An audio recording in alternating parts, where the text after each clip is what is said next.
Hey guys, it's Sean from Dreamcore, and today we've got something interesting to share. We've seen most of the Z490 boards launched by now, and as usual, the brands have given the people what they want, from the low-end boards to the very best. If you want to see an insane board, do check out our other unboxing of the ASUS ROG Maximus 12 Extreme here. Now ASUS has not only updated its range of motherboards, but also added a pretty unique board into the mix, the ASUS ProArt Z490 Creator 10G, the first motherboard to make it under the ASUS ProArt line. Now let's check it out.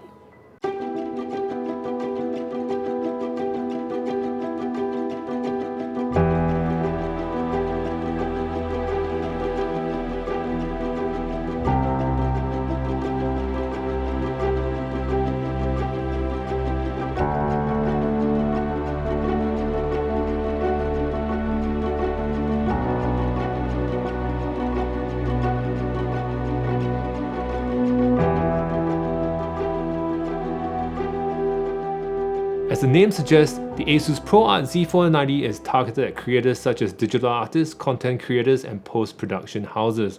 On ASUS's page, it states that every aspect of ASUS ProArt motherboards is built to remove barriers and deliver optimal performance to content creators who work in 3D modeling and rendering, animation, or media production.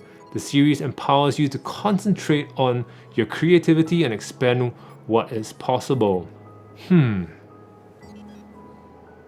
Okay, so we honestly don't see how a motherboard can let you concentrate on creativity and expand what's possible, but we do see some features packed into this board that will come in handy for creators.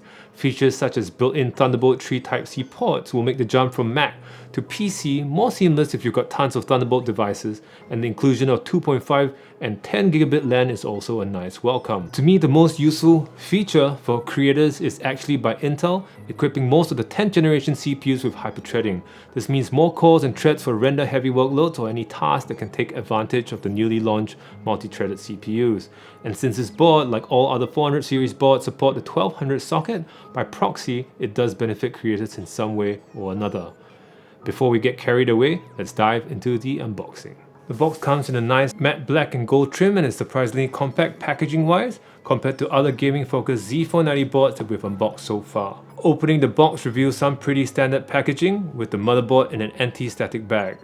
Removing it, we immediately see the I/O shield. Now why ASUS hasn't made an integrated I/O shield on a product like this is just puzzling.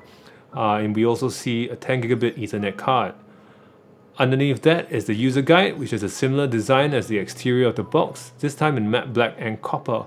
There's still a driver DVD here, and I really can't wait for the day that manufacturers start giving out the drivers in USB thumb drives or SD cards like how Blackmagic has done it.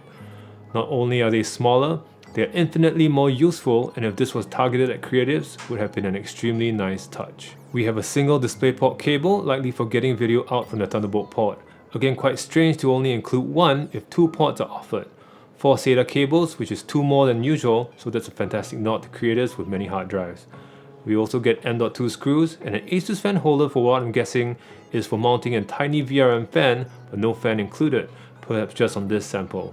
Now let's get into some specs. We've actually seen an inkling of what was to come with ASUS's launch of the ProWS X570 Ace and ProWS C422 Ace last year, with the same sleek all-black fin design that will look perfect in any workspace. On the ProArt, we see the VRM's chipset and M.2 heatsinks all sporting that nice minimalist design with no RGBs inside. It retains the black and gold colorway with the word ProArt silkscreen onto the chipset, but even then is generally a muted and clean design. It's a full-size ATX board, not eATX or SSI EEB, so will fit nicely into all ATX cases easily.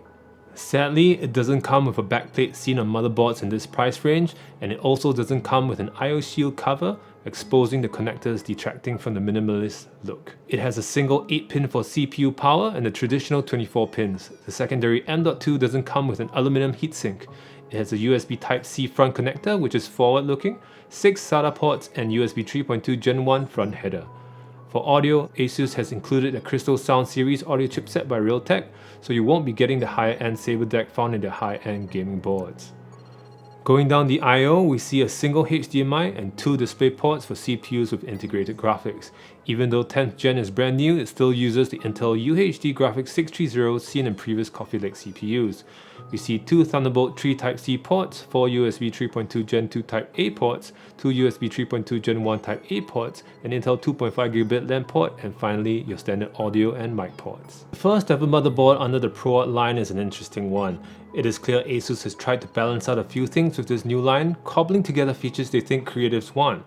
I'm going to quickly go over the pros and cons of the board. For starters, it has fast connectivity with a default 2.5GB LAN and 10GB LAN included via an add-in card. It also sports 2 Thunderbolt Type-C ports, allowing creatives to use their existing Thunderbolt peripherals for 40 Gbps connectivity. The next 2 points are really more soft pros rather than real pros, and that is 24/7 reliability.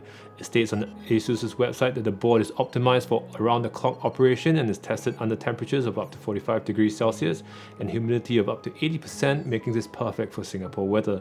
So we're not too sure about the 45-degree testing, as I'm sure the motherboard will hit temps higher than that under load.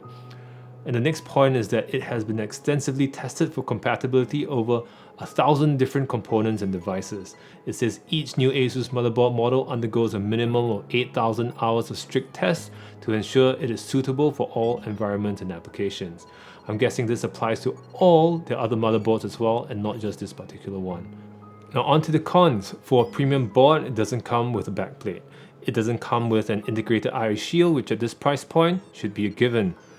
No secondary M.2 heatsinks to cool another secondary M.2 drive. It doesn't have built-in Wi-Fi 6. It's a single 8-pin PCIe for power and has Crystal Sound 3 vs Supreme FX. The lack of a backplate, I/O shield and heatsinks are sort of the functional aesthetics that I'm looking for in a semi-high-end board. The single 8-pin also begs the question of whether it can run a fully loaded system with an overclocked 10900K with 2080 Ti without running into power delivery issues. At this price point, it also doesn't come with Intel Wi-Fi 6, which is a heavily marketed feature of 10th generation CPUs.